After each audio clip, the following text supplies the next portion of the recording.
حضرت علی رضی اللہ تعالیٰ عنہ فرماتے ہیں کہ ما نزل بلاء الا بذنب، جب بھی کوئی بلا اترتی ہے تو کسی گناہ کی وجہ سے اترتی ہے، اور کوئی بلا ٹلتی ہے تو توبہ سے ٹلتی ہے۔ حضرات صحابہ رضوان اللہ علیہم اجمعین میں علی کا ایک خاص مقام ہے، آپ کا ایک لقب ہے باب العلم، علم کا دروازہ، علم کا دروازہ۔ یہ وہ خوش نصیب صحابی ہیں جو بچپن ہی سے اللہ کے نبی کی صحبت میں رہے،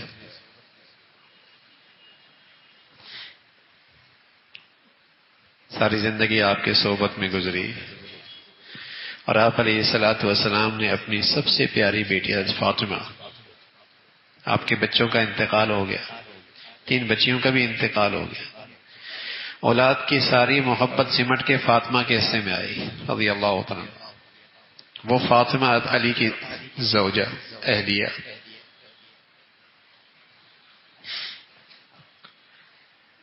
تو حضرت علی فرمانے لگے رضی اللہ تعالی عنہ، ما نتنا بلاء الا بذنب، کہنے والا کون ہے اس سے بات کی اہمیت بڑھ جاتی ہے، کہنے والا کون ہے اس سے بات کی عظمت بڑھ جاتی ہے، کہنے والا کون ہے اس سے بات کا اعتماد بڑھ جاتا ہے۔ تو یہاں باب العلم، اللہ کے نبی صلی اللہ علیہ وسلم کے داماد، جنہوں نے ساری زندگی حضور کی صحبت میں، حضور کے گھر میں پرورش پائی، پیغام دے رہے ہیں، نصیحت فرما رہے ہیں، خبردار کر رہے ہیں کہ جب بھی کوئی بلا آتی ہے اس کے پیچھے کوئی گناہ ہوتا ہے، اور بلاؤں کو ٹالنا چاہتے ہو توبہ کر لو۔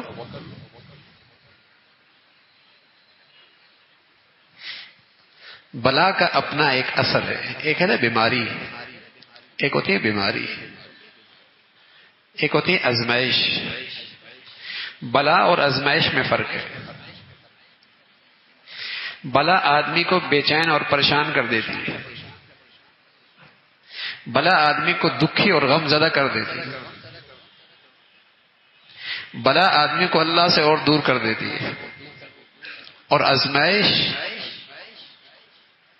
اس میں رحمت بھی ہو سکتی ہے، اس میں اللہ کی مہربانی بھی ہو سکتی ہے، اس میں اللہ کا کرم بھی ہو سکتا ہے۔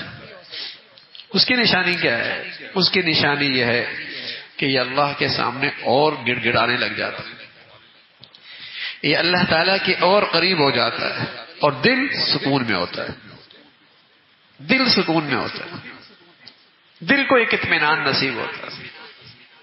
یہ آزمائش ہے، یہ رحمت ہے۔ بلا ہے، مصیبت ہے، عذاب ہے، دل بے چین، دل پریشان ہے، دل دکھی ہو گیا ہے، دل غم زدہ ہے، مایوس ہو گیا ہے، ڈپریشن میں چلا گیا ہے، یہ بلا ہے، یہ بلا ہے، یہ گناہ کی وجہ سے ہوتا ہے۔ آزمائش نیکوں پر بھی آتی ہے، ولیوں پر بھی آتی ہے، بھائی نبیوں پر بھی آتی ہے۔ اللہ کا قرب ملتا ہے، اللہ کی رحمت ہوتی ہے، اللہ کا پیار مل جاتا ہے، اللہ کے ہاں اور درجہ بلند ہو جاتا ہے۔ اس کی علامت کیا ہے؟ دل مطمئن ہوتا ہے۔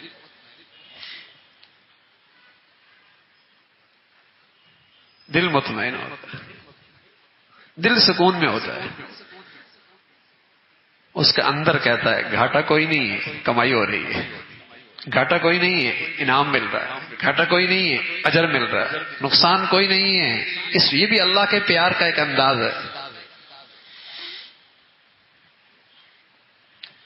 لیکن جو بلا آتی ہے، بلا فرمائے یہ گناہ کی نحوست ہوتی ہے۔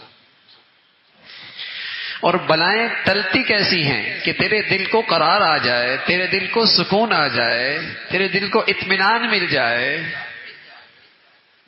چاہے بیماری لیٹ ہی کیوں نہ ہو جائے، چاہے وہ فوراً آزمائش نہ ختم ہو، لیکن توبہ کر لے گا نا، دل سکون میں آ جائے گا۔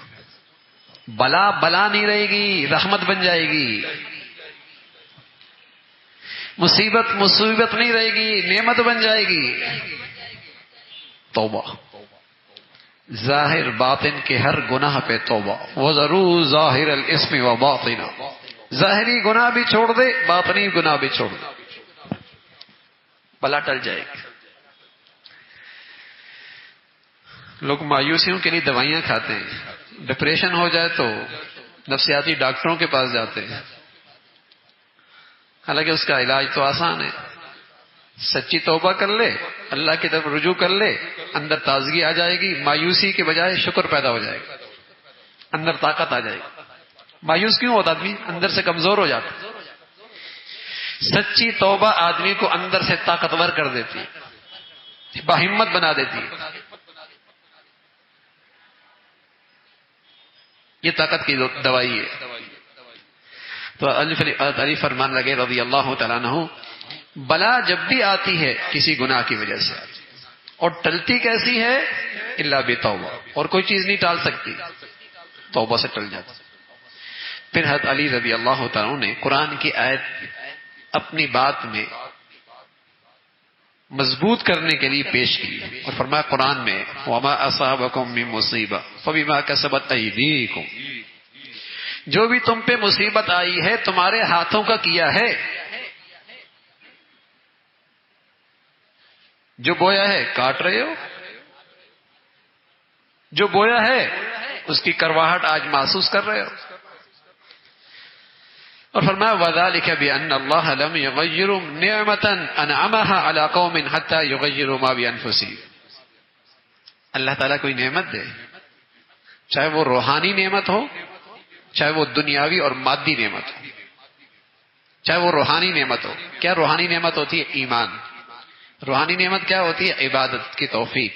روحانی نعمت کیا ہوتی ہے؟ تلاوت کی توفیق، نماز کی توفیق، مسجد کی توفیق، نیک صحبت کی توفیق. یہ روحانی نعمتیں اللہ کی، یہ روحانی نعمتیں. مادی نعمتیں سکون، اطمینان، محبت، عزت، عافیت کا رزق، برکت کی روزی، یہ مادی نعمتیں. تو اللہ تعالیٰ فرما رہے کہ اللہ تعالیٰ دی ہوئی نعمتیں نہیں تبدیل کرتا جب تک کہ بندہ خود اپنی نعمتوں کو نہ تبدیل کر دے. کیا مطلب؟ جب یہ خود اپنی حالت تبدیل کر دے گا اللہ اس کی نعمتیں بھی بدل دے گا.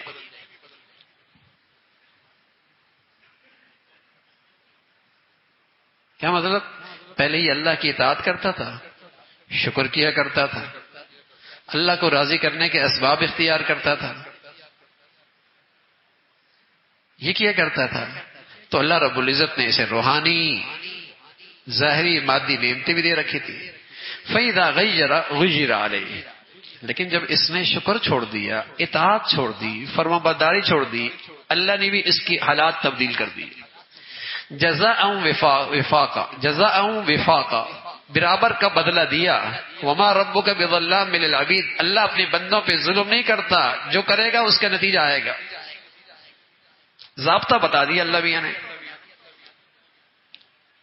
ضابطہ بتا دیا. اس لیے فرمایا اذا كنت في نعمة فرعها.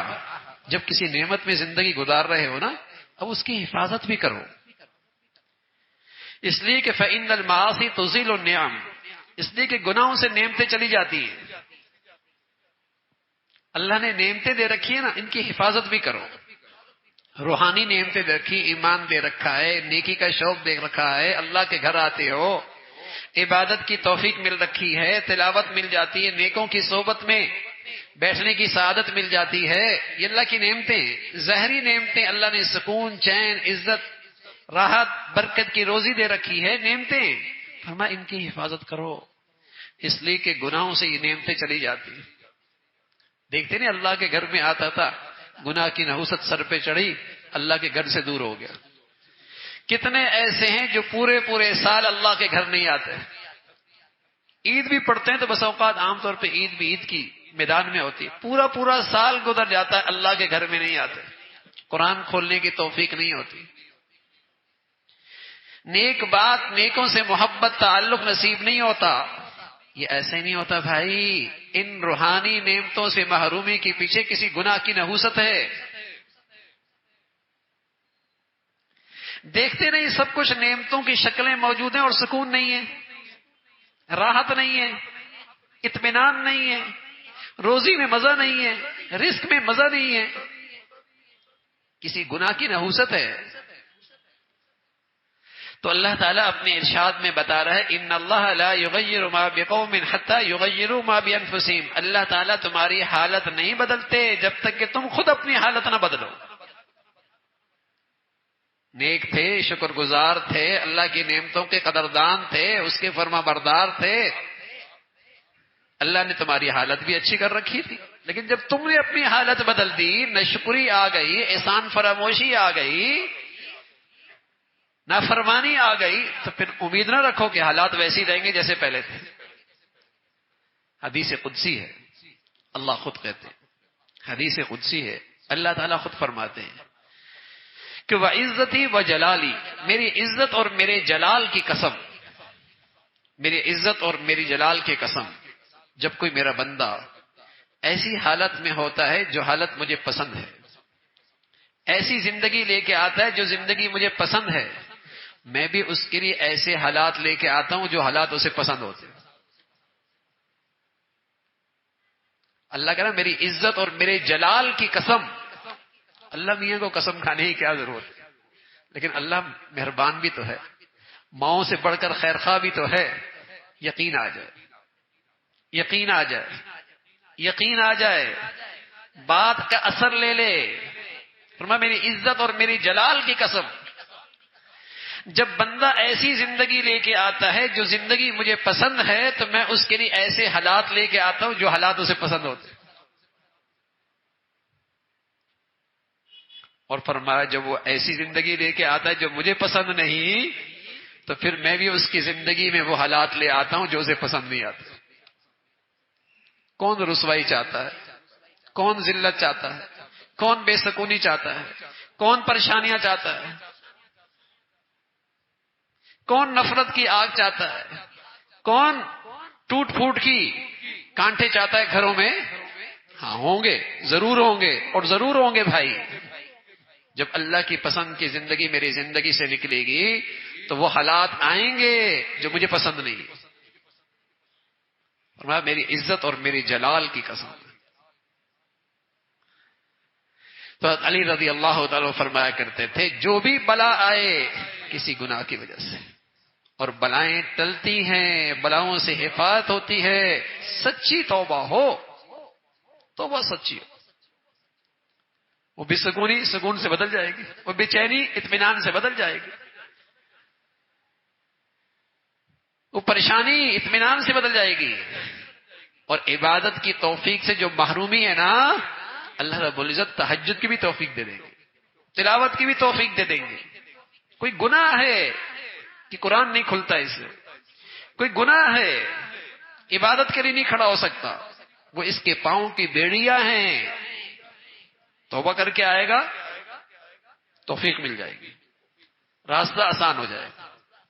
تو اللہ رب العزت ہمیشہ نیکی کی زندگی نصیب فرمائے، نعمتوں کی زندگی عطا فرمائے، اور ان نعمتوں کی اللہ تعالی حفاظت کی توفیق بھی عطا فرمائے.